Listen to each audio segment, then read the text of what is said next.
Luke, I am your father.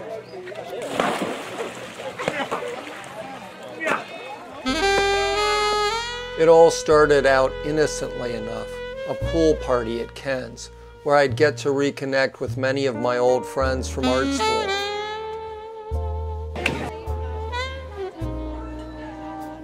But then I met Jack.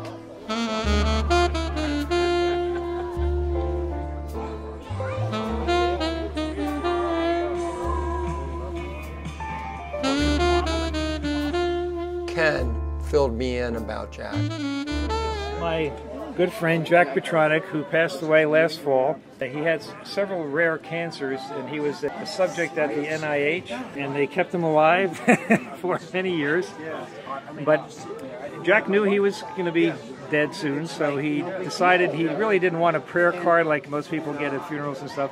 He asked for a bobblehead. So another good friend of his was kind enough to buy 500 bobbleheads of Jack Patronik. Jack travels everywhere. He goes on golf trips, obviously swimming pools, and all sorts of things. I mean, Jack is alive and well in our hearts. Nice to meet you, Jack. You're a splendid guy. Jack loved Old Milwaukee. There's a can of Old Milwaukee's in his left hand and a cigarette in his right hand. And he loved the University of Maryland, so that's the sweatshirt he has on. And that's Jack. Jack Patronik's in the house. When I lived with a bunch of guys from Villanova in Ardmore, Jack used to come up with a bunch of guys from Maryland with a 5-gallon vat of bugger brew. The girls loved it. Was Jack kind of a ladies' man? He looked like Paul Newman. Hey girls, how's it going? Hey Jack. My name's Jack. Jack Patronik. How's it going? Going well. You're probably going to be on YouTube, by the way. How are you doing there? Good. I know I don't have a lot of hair, but I'm a kind of cool guy. He was at this bar one time, and this girl came up to Jack and said, and she didn't know him, and she said, "Mike, you smell good. What do you have on?" And Jack says, "I have a heart on, but I didn't know you could smell it." I could tell that Jack was my kind of guy.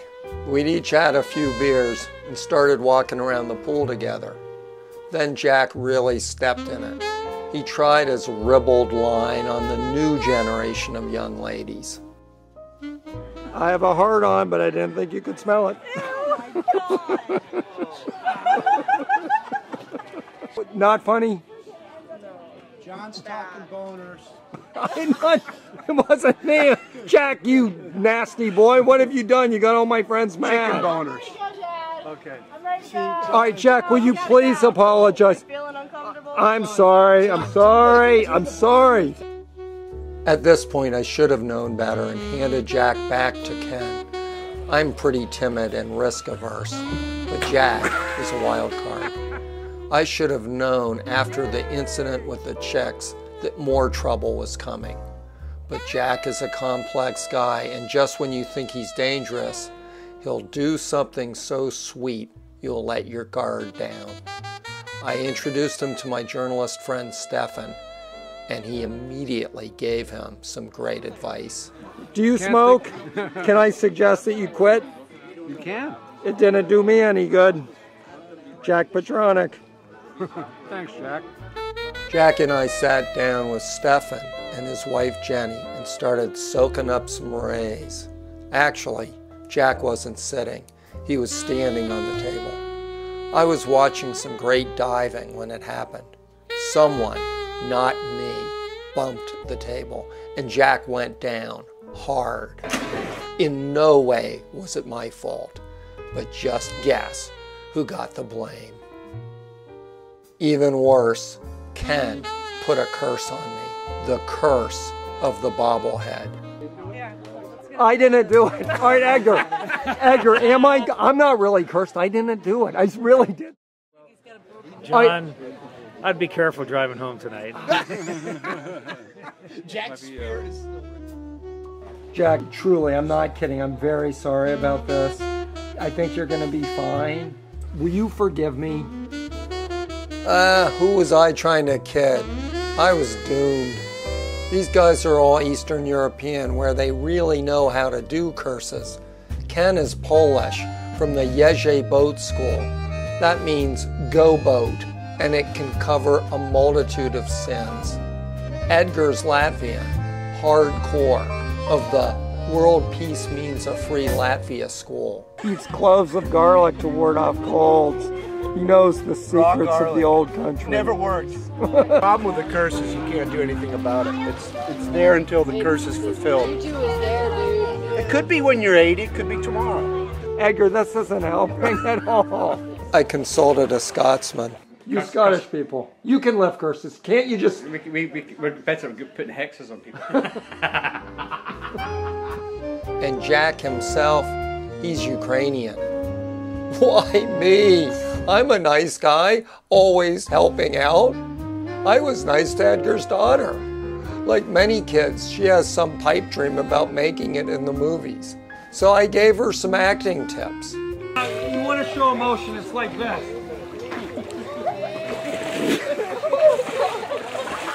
Wait, this could be an ad for one beer too many, right? Did you need that last drink? Edgar, this is how you upstage your co-star.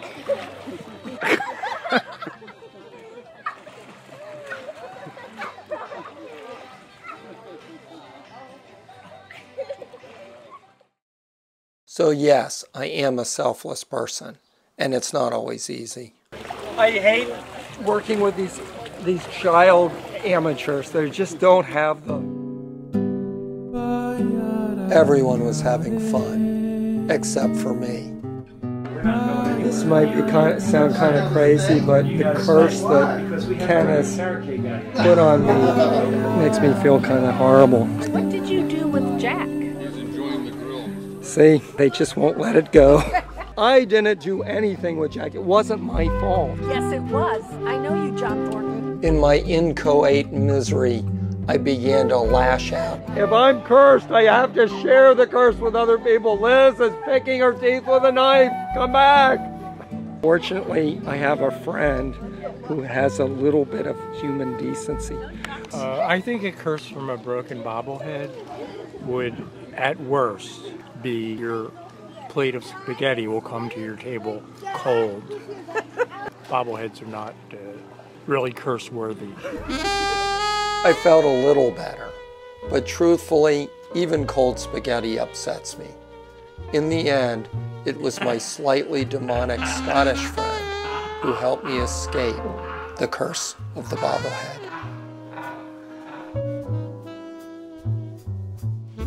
Is there any way to get my curse off? Oh yeah. What do I do? Oh, you'll have to ask him. All right, what do you want me to do, Jack? Make a movie about you for YouTube? Done. Done and done. You're going to be famous. But I wasn't the only sinner. Jack himself wanted to make amends. Jack here, I'm really sorry. I know that was inappropriate. Will you please forgive me? Okay. I think that's forgive you. He told a ribald joke that, although this jerk is probably going to put it in the movie anyway. I mean, you gotta put it in.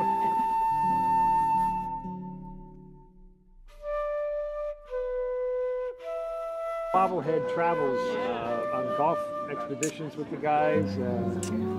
Ken, you've done me so... John, you're getting weird.